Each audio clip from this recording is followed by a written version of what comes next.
Welcome to Sweet Home. Hello friends, எல்லாரும் எப்படி இருக்கீங்க? இன்னைக்கு நம்ம வீடியோல என்ன பார்க்க போறோம்னா ஒரு சட்னி ரெசிபி பார்க்க போறோம். ரொம்ப சிம்பிளா ஈஸியா எப்படி வைக்கிறதுன்னு உங்களுக்கு சொல்லி தரேன். இதுக்கு என்ன தேவையான பொருட்கள்னா ஒரு 3 சில் தேங்காய் எடுத்து வச்சிருக்கேன், ஒரு 2 மீடியம் சைஸ் தக்காளி பொடியா நறுக்கி வச்சிருக்கேன், ஒரு 5 மிளகாய் வத்தல், ஒரு பெரிய வெங்காயம் சின்னதா நறுக்கி வச்சிருக்கேன். தாளிக்கிறதுக்கு கடுகும் கருவேப்பிலையும். வாங்க எப்படி செய்யலாம்னு பார்க்கலாம். இப்போ ஒரு மிக்ஸி ஜார் எடுத்துக்கோங்க. மிக்ஸி ஜாரில் தேங்காய், தக்காளி, இந்த மிளகாய் மூணையும் போட்டு நல்லா மையாக அரைச்சிக்கோங்க.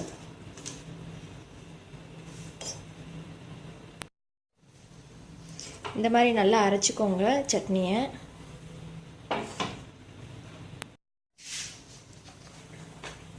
இப்போ ஒரு பாத்திரத்தில் ஒரு ஸ்பூன் எண்ணெய் ஊற்றிக்கோங்க. எண்ணெய் நல்லா காஞ்சிடுச்சு. இப்போ கடுகு போட்டுக்கோங்க.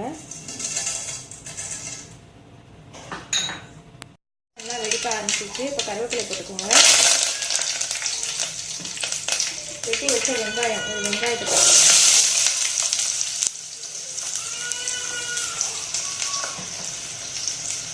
வெங்காயம் நல்லா வதங்கிட்டோம்.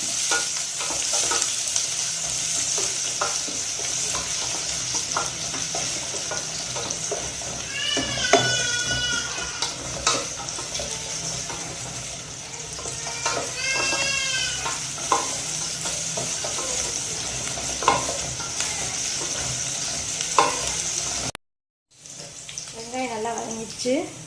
இப்போ நம்ம அந்த அரைச்சி வச்ச தேங்காய், தக்காளி, அந்த மிளகாய் வத்தல் போட்டோம்ல, அந்த அரைச்சதை ஊற்றிக்கலாம்.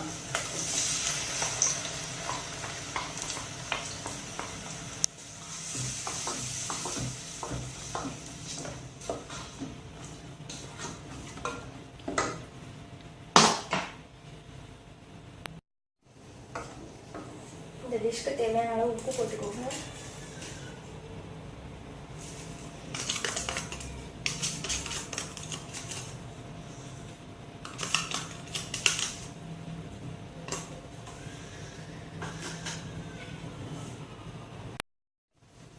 அரைச்சது ரொம்ப திக்காக இருக்கும். நீங்கள் எவ்வளோ தண்ணி வேணுமோ, சட்னி எவ்வளோ தண்ணியாக வேணுமோ நீங்கள் அந்த மாதிரி தண்ணியாக வச்சுக்கோங்க. இது நல்லா காயணும். நல்லா ஒரு 2-3 கொதி வந்ததுக்கப்புறம் அப்படியே லைட்டாக எண்ணெய் பிரிஞ்சு வரும். அவ்வளோதான், அதோட சட்னி ரெடி ஆகிடும். இப்போ சட்னி நல்லா கொதிச்சிருச்சு பாருங்கள். அவ்வளோதான், நமக்கு சட்னி ரெடி.